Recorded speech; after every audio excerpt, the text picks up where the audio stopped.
கொரோனாவிலிருந்து மீள break the chain. நோய் தொடருக்கு தடை கொடுப்போம், கொரோனாவிற்கு விடை கொடுப்போம்.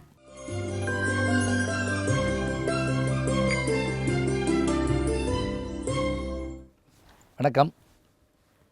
ஃபேஸிங் ப்ராப்ளம்ஸ், அதாவது நமக்கு ஏற்படுகின்ற போராட்டங்களை நேருக்கு நேர் சந்தித்தல். முடியுமா? முடியணும். இப்போ ஒரு பிரச்சனைன்னு வச்சுக்கோங்க, அதை தள்ளி போட்டுக்கிட்டே போனீங்கன்னா அது உள்ள பெரிய பலூனாகி மாறி வெடிச்சிச்சுன்னா ஆபத்து. பிரச்சனைன்னு வந்தால் அதை நோக்கி செல்வது வீரமா, அதை விட்டு விலகி செல்வது வீரமா? ஒரு கேள்வி. எதுவாக இருந்தாலும் நீங்கள் யோசிச்சு பாருங்கள். அந்த இப்போ ஒரு சோதனை வந்தால் முதல்ல அந்த சோதனையை சந்திப்பதற்கான துணிவை ஏற்படுத்திக்கிறணும். நமக்கு என்னப்பா அப்படின்னு ஒதுங்கிறதுல தப்பு இல்லை. ஆனால் நமக்கு சோதனைன்னு வந்துருச்சுன்னு வச்சுக்கோங்க, இதை ஒரு சோதனை வந்துருச்சுன்னா, இல்லை இதை நம்ம செஞ்சுருவோம், இது நல்லது அப்படி நினச்சிக்கிட்டிங்கன்னா நல்லது. அது மட்டும் இல்லை, அதுக்குள்ளே நீங்கள் இறங்கினாத்தான் அதனுடைய ஆழம் என்ன, நீளம் என்ன, அகலம் என்னன்னு தெரியும். மேலேருந்து பார்க்குறப்ப உள்ள விழுந்தால் செத்து போயிடுவோமான்னு நினைக்கக்கூடிய நேரத்தில் குதித்து பார்த்தா முழங்கால் அளவுக்கு தான் தண்ணி இருக்கும் சில இடத்துல. இதுக்காக நம்ம பயந்தோம் அப்படின்னு நமக்கு தோணும். அப்போ சோதனைன்னு வர்ற போது அதை சந்திப்பதற்கான துணிவை ஏற்படுத்தி கொள்ளுதல். அப்புறம் அடுத்தது என்ன?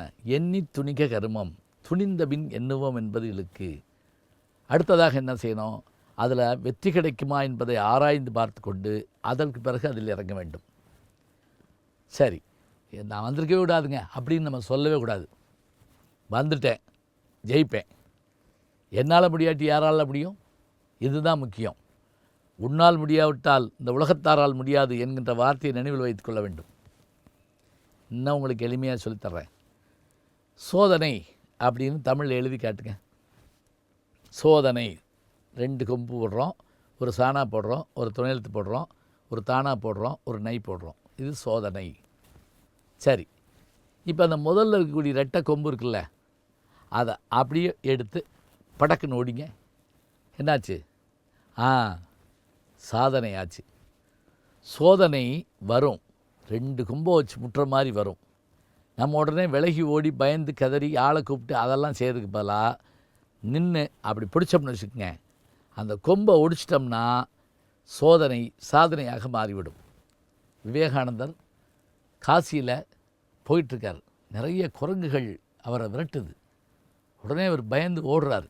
அப்போ எதிர்த்தாப்பில் வந்த ஒரு துறவி, நில், மிருகங்களை எதிர்த்து நில் அப்படின்னு குரல் கொடுக்குறார்.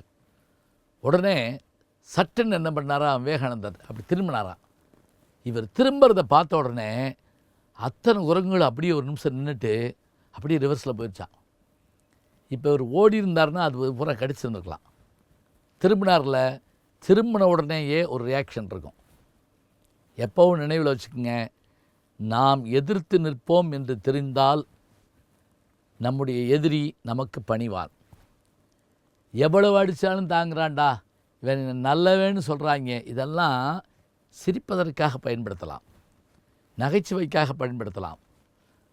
ஆனால் நாம் சோதனைகளில் இறங்கிவிட்டால் அதை சாதனையாக மாற்றாமல் நாம் வெளியேற மாட்டோம் என்கின்ற எண்ணத்தை ஊரார் மனதில் நாம் விதைக்க வேண்டும். சோதனை வரும், சாதனையாக மாற்றுவது நம் கைகளில் இருக்கிறது.